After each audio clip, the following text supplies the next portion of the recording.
बिस्मिल्लाहिर्रहमानिर्रहीम। Hello, welcome back to my channel chemistry zone. आज हम एक नया टॉपिक पढ़ रहे हैं जो कि बहुत ही बेसिक और बहुत ही इंटरेस्टिंग टॉपिक है। बहुत से बच्चों को ये चीज़ें नहीं आती, बहुत से बच्चे इसकी कॉन्सेप्ट को जो है वो मिक्स कर देते हैं।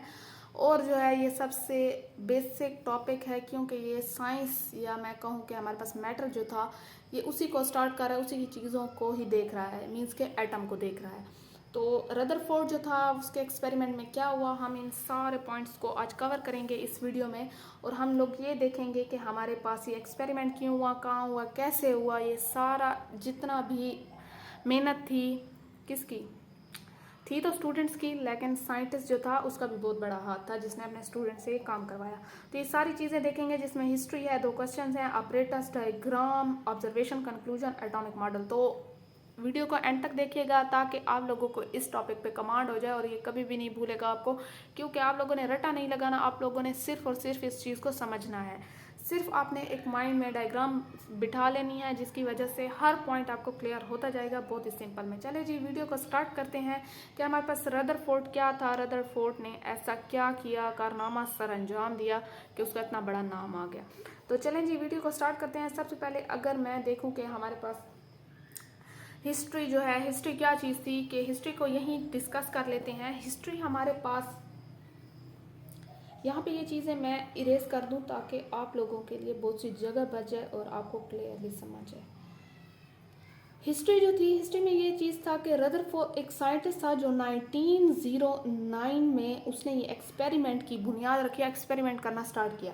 कैसे था कि 1909 में रदरफोर्ड ने अपने 2 स्टूडेंट्स, अपने 2 मीन्स के 2 स्टूडेंट से ये कहा कि लैब भी मैं प्रोवाइड करता हूँ, फाइनेंशियली सपोर्ट भी मैं करूँगा, हर चीज़ मैं दूंगा, जगह भी मैं दूंगा, बस सिर्फ आप लोगों ने ये करना है कि आप लोगों ने मुझे एक्सपेरिमेंट करके दिखाना है। अच्छा, कुछ लोगों को ये लगता है कि हमारे पास रदरफोर्ड ने डायरेक्टली ये एक्सपेरिमेंट किया था। मैं आपको एक चीज़ बता दूं कि रदरफोर्ड ऑलरेडी एक्सपेरिमेंट कर रहा था, मीन्स के कर चुका था। कई हज़ार बार एक एक्सपेरिमेंट होता है तब जाके उसको हम वो वेरीफाई होता है, तब जाके उसको हम आगे पब्लिश करते हैं। तो ऐसा नहीं है कि एक ही बार एक्सपेरिमेंट किया, कंक्लूजन निकाली और भाई बता दिया लोगों को, ऐसा कुछ नहीं होता। रदरफोर्ड ऑलरेडी बहुत एक्सपेरिमेंट इस चीज़ पे कर रहा था और जो उसकी ऑब्जर्वेशन आ रही थी वो बहुत ही ऐसे मीन्स की ऑब्जर्वेशन आ रही थी कि वो बार बार उसे करके कंफर्म करना चाहता था।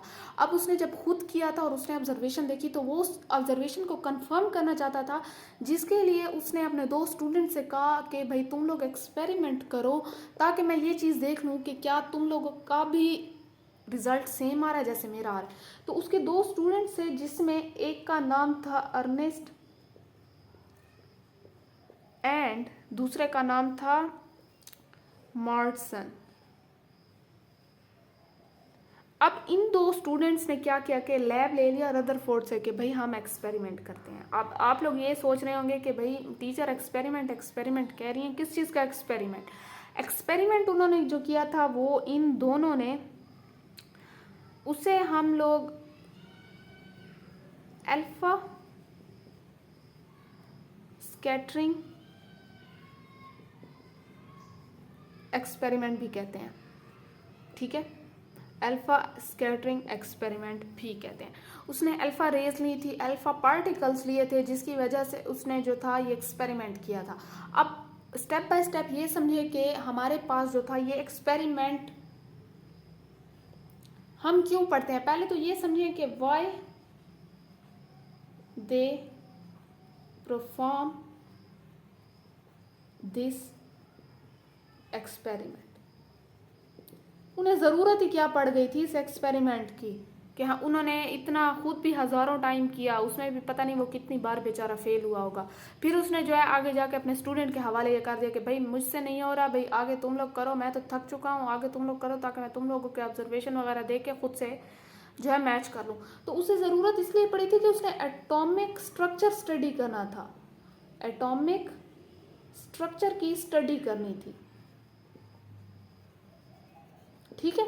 तो ये सारा एक्सपेरिमेंट किस चीज़ की बेस पे हो रहा था कि हमने एटम का जो था वो स्ट्रक्चर देखना था, जिसकी वजह से रदरफोर्ड और उसके जो स्टूडेंट्स थे या उसके जो शागिर्द थे वो स्टार्ट हुए इस एक्सपेरिमेंट को दोबारा से करने में। मीन्स कि वो बार बार ये कर रहे थे, लेकिन उसने क्या किया कि उसने कहा कि आप फाइनल करते हैं, एक ही बार करते हैं, फिर देखते हैं। तो उसने एटॉमिक स्ट्रक्चर को या एटम का जो स्ट्रक्चर था उसे स्टडी करने के लिए, तब तक हमारे पास एटम का कोई ऐसा वो नहीं था जो फाइनल हमारे पास हो कि हाँ भाई ये स्ट्रक्चर है।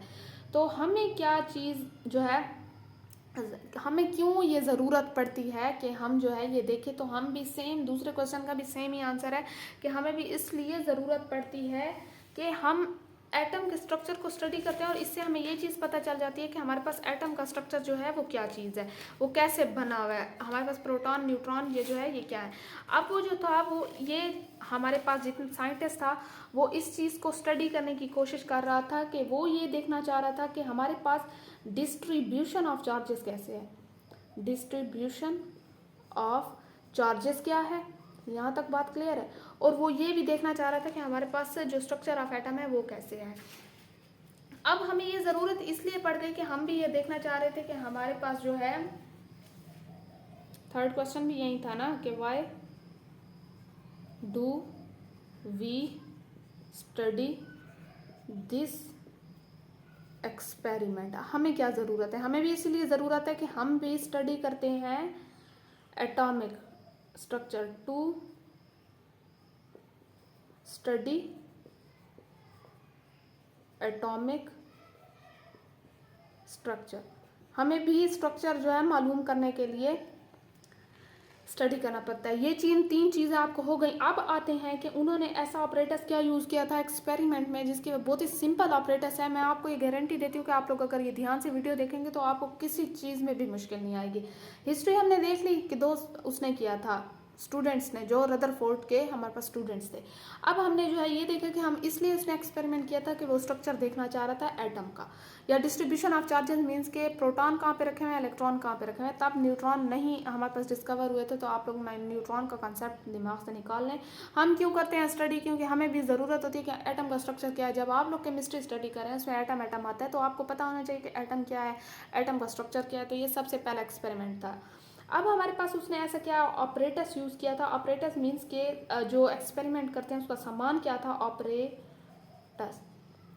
ऑपरेटर्स में भी आपको रीज़न दिए जाएंगे कि हमारे पास ये क्यों ऑपरेटर्स यूज़ हुआ। सबसे पहले जो है उसने एक सोर्स ली।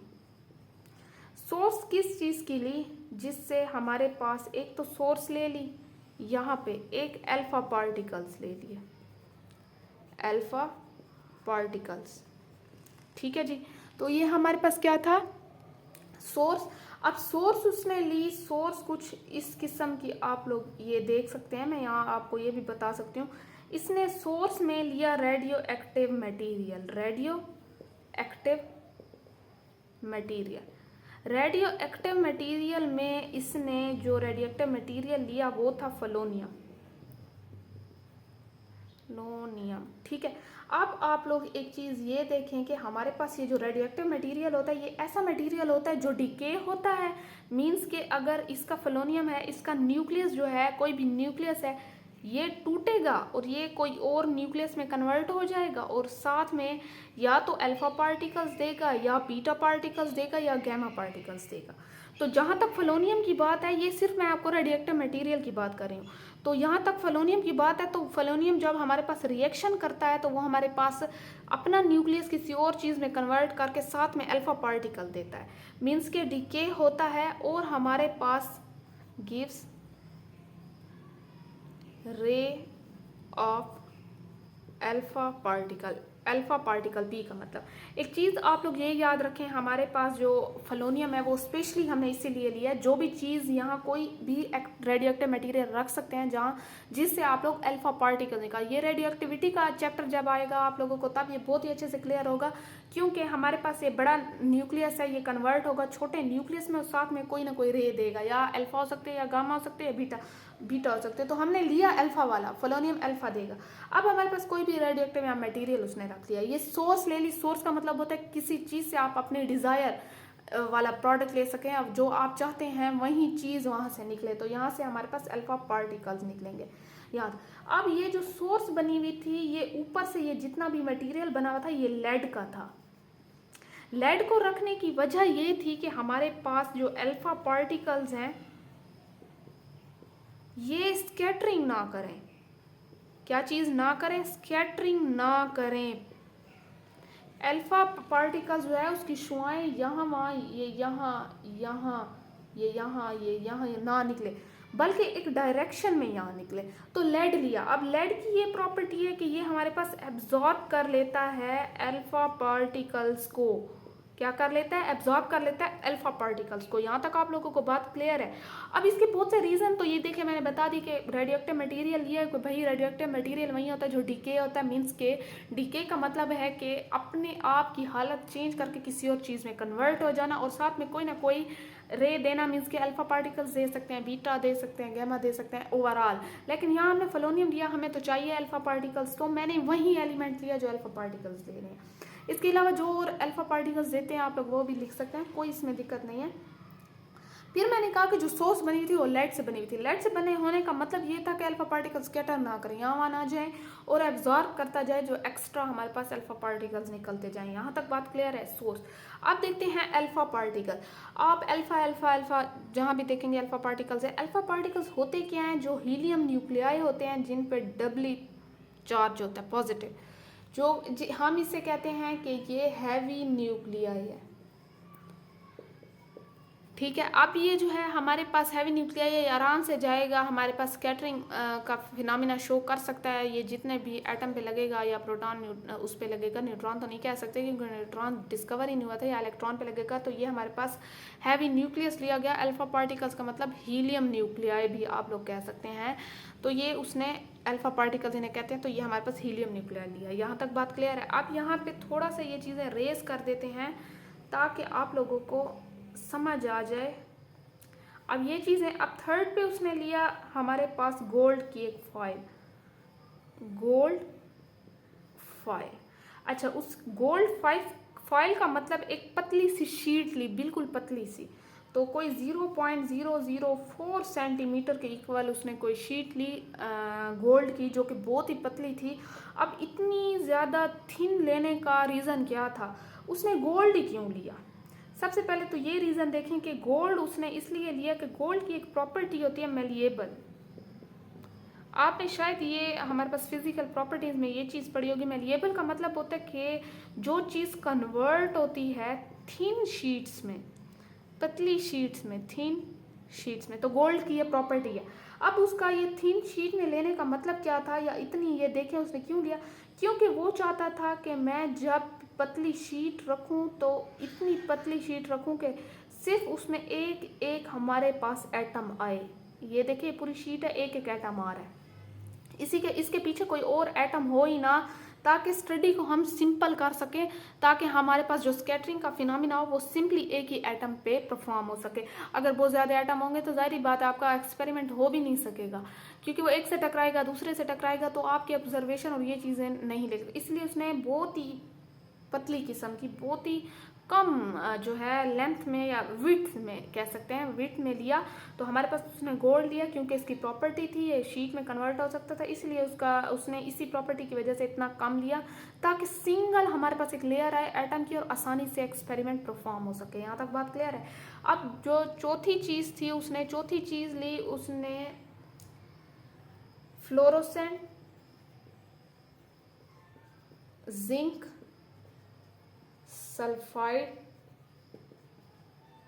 Sulphide screen. फ्लोरोसेंट का मतलब होता है कोई भी चीज़ पे जब जो चमकने वाली चीज़ हो, मीन्स के हमारे पास क्या हो, चमकने वाली चीज़। ठीक है, चमकने वाली चीज़ हो। जिंक सल्फाइड की एक स्क्रीन ली, ऐसे बिल्कुल बिल्कुल सर्कल में स्क्रीन ली, बिल्कुल ऐसे। तो यहाँ पे क्या था कि जब अल्फा पार्टिकल्स इसे हिट करते थे तो यहाँ पे एक चमकता था और वो दाग छोड़ जाता था। मीन्स के जहाँ जहाँ पे वो चमकती गई स्क्रीन और वो दाग छोड़ता गया, स्पॉट छोड़ता गया, जिसकी वजह से हमें ये पता चल रहा था कि अच्छा भाई अल्फा पार्टिकल्स यहाँ आके लगा है। तो हमारे लिए ऑब्जर्व करना बहुत आसान हो गया था कि हमारे पास ये पता चल रहा था कि अच्छा यहाँ से स्कैटरिंग हुई है, यहाँ इस एंगल पे हमारे पास अल्फा पार्टिकल्स लगा है, तो दरमियान में वो किस चीज़ से टकराया या बिल्कुल स्ट्रेट चला गया है, तो यहाँ से हमें ये पता चल रहा था यहाँ तक। अच्छा, जिंक की जगह आप लोग इसका वो कहते हैं ना कि सेम आप लोग कोई और मटेरियल भी ले सकते हैं जो फ्लोरेसेंट हो, जो हमारे पास ऐसे स्पॉट वगैरह छोड़ रहा हो। तो चलें जी, ये बहुत ही चार जो थी ये बहुत मेन चीज़ें थी हमारे पास। ऑपरेटर्स हो गया। अब चलते हैं हमारे पास डायग्राम की तरफ। डायग्राम के बाद हम पढ़ेंगे ऑब्जर्वेशन, कंक्लूजन और एटॉमिक मॉडल। ठीक है जी, तो यहाँ पे ये चीज़ें रेस। चलें जी, अब देखते हैं, अब डायग्राम की तरफ हम चलते हैं। हमने पहले हिस्ट्री वगैरह 2 क्वेश्चन और ऑपरेटर्स पढ़ लिया। अब देखते हैं हमारे पास डायग्राम। आप लोग वैसे नेट से भी बहुत किस्म के दिए हुए हैं, लेकिन उनका लॉजिक सेम है, तो आप लोग वहाँ से भी देख सकते हैं और ये वाला भी बना सकते हैं। ये मैंने एक सोर्स ले ली, ये एक रेडियो एक्टिव मटीरियल ले लिया इसके अंदर। ठीक है, सोर्स थोड़ा सा बड़ा बनाते हैं ताकि आप लोगों को ये चीज़ समझ आए। ये मैंने रेडियो एक्टिव मटीरियल ले लिया। ठीक है, तो मेरे पास क्या था कि ये रेडियो एक्टिव मटीरियल के बाद यहाँ पे मैंने एक एटम, मीन्स के मैंने फॉयल, जो गोल्ड की फॉयल थी ना, मैंने उसी का एक एटम ड्रॉ कर दिया। वैसे आपने यहाँ पे ऐसे शीट ड्रॉ करनी है, जो मेजर केसेस में हमें दिया गया वो शीट है, लेकिन यहाँ पे समझाने मतलब आपको सिर्फ समझाना है। तो यहाँ पे मैंने वहाँ से शीट में से एक एटम लेके आपको ये दिखा दिया, और यहाँ से ऐसे बिल्कुल ऐसे एक फॉयल ड्रॉ कर दिया, sorry screen, fluorescent screen draw कर दिया जिंक सल्फाइड की। यहाँ से जब हमारे पास यहाँ पे थे प्रोटॉन, तब तो हमें एक्सपेरिमेंट के बाद पता चला कि अच्छा भाई कंडेंस होता है न्यूक्लियस सेंटर में, और यहाँ इलेक्ट्रॉन थे। मीन्स के ये एक मैंने सिर्फ एटम ले लिया है। तो यहाँ से जब अल्फा पार्टिकल्स निकले तो उन्होंने क्या किया, जब इस पे उन्होंने वो टकराए तो कुछ ऐसे आ गए, कुछ स्ट्रेट चले गए हमारे पास। ये जब ये यहाँ से गुजरे तो बिल्कुल कुछ स्ट्रेट गए, कुछ नहीं, बहुत 99% स्ट्रेट चले गए, लेकिन कुछ ऐसे थे जो ऐसे आके ये ऐसे हो गए, डाइवर्ट हो गए, और कुछ बिल्कुल हमारे पास यहाँ पे रिफ्लेक्ट बैक हो गए। ठीक है, अब हमारे पास जो है ये एक्सपेरिमेंट हुआ और यहाँ इन्होंने सारे स्पॉट छोड़ दिए। ठीक है, ये सारे इन्होंने यहाँ चमकती गई स्क्रीन और स्पॉट छोड़ते गए। अब हमारे पास ये था कि सोर्स, चली भाई सोर्स में से मैंने पोलोनियम ले लिया, ये पोलोनियम था। आपने डायग्राम की लेबलिंग काइंडली करनी है। ये सोर्स है जो कि हमारे पास लेड से बनी हुई थी, और ये सोर्स किस चीज़ की थी, अल्फा पार्टिकल्स की थी। अल्फा पार्टिकल्स ये निकल रहे हैं, ये क्या है, अल्फा पार्टिकल्स हैं। ये हमारे पास स्पॉट छोड़ गया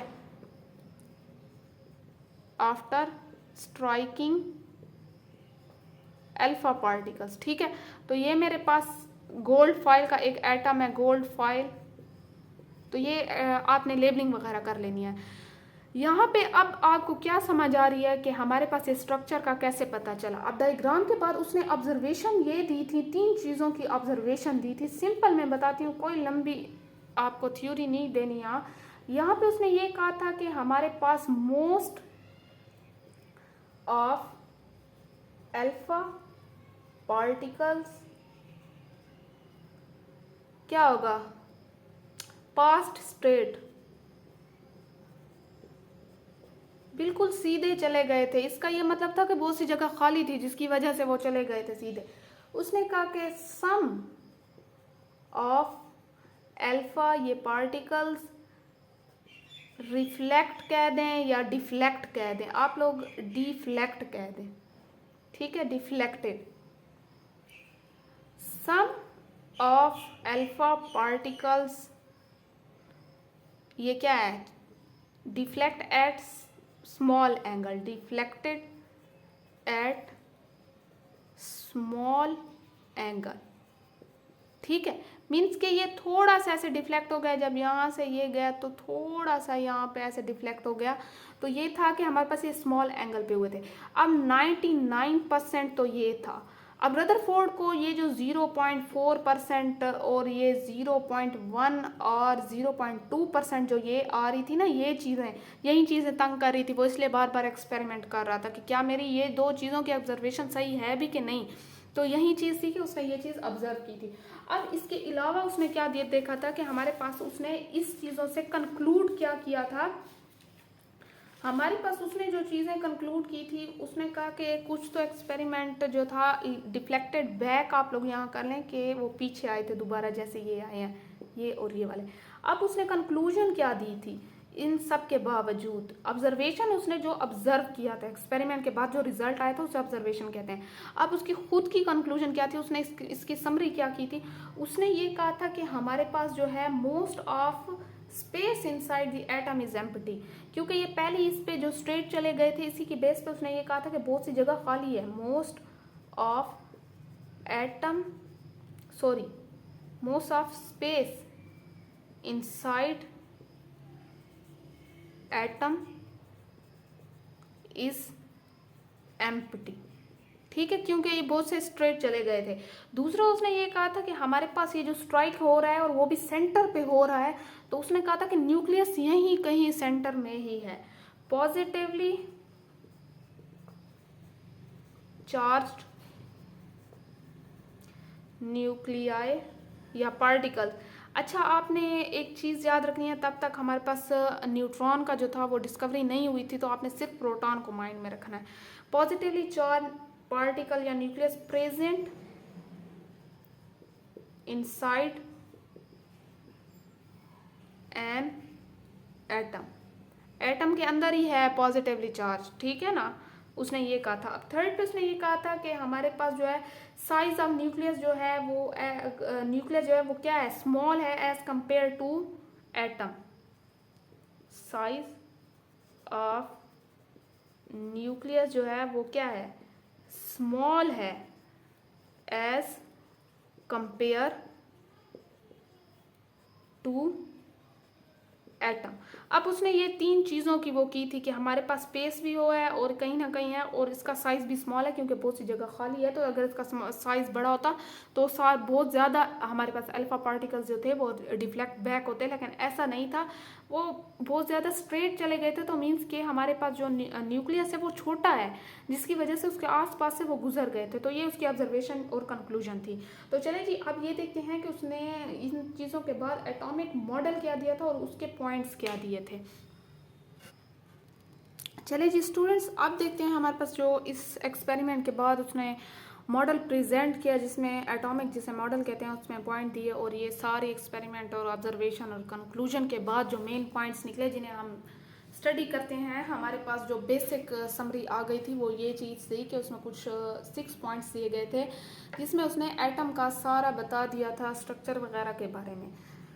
तो स्टार्ट करते हैं। ये देखिए कि हमारे पास जो वो कहता है कि सबसे जो पहला पॉइंट था, the central portion of an atom is nucleus. आपको पता है जो हमारे पास वो कह रहा था कि पॉजिटिवली चार्ज है, जिस पे स्ट्राइक हो रहा था, डिफ्लेक्ट बैक हो रहे थे और डाइवर्ट वगैरह हो रहे थे, एंगल चेंज कर रहे थे, उसने कहा कि ये पॉजिटिवली चार्ज है।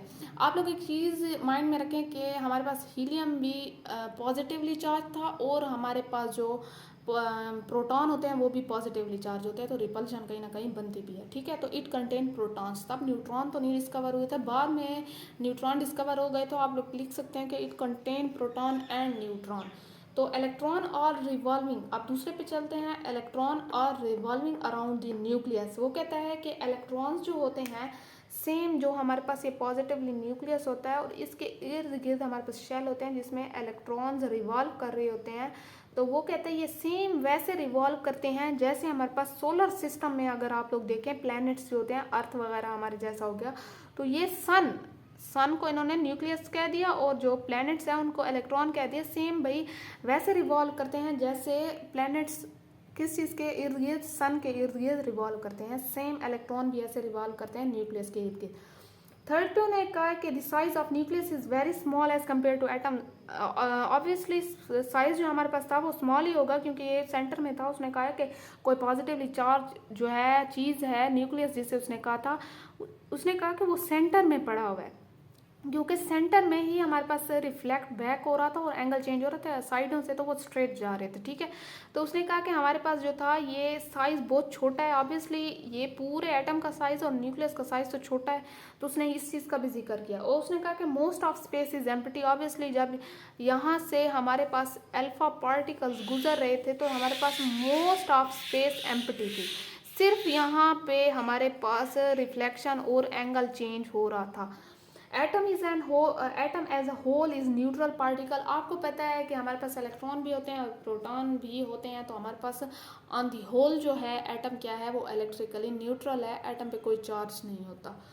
फिर उसने 6 पे ये कहा कि nucleus is responsible for mass and energy. उसने कहा है कि हमारे पास जितनी भी एटम का मास होता है, उसकी जो भी एनर्जी होती है, उसमें जो चीज़ रिस्पॉन्सिबल है वो सिर्फ न्यूक्लियस है।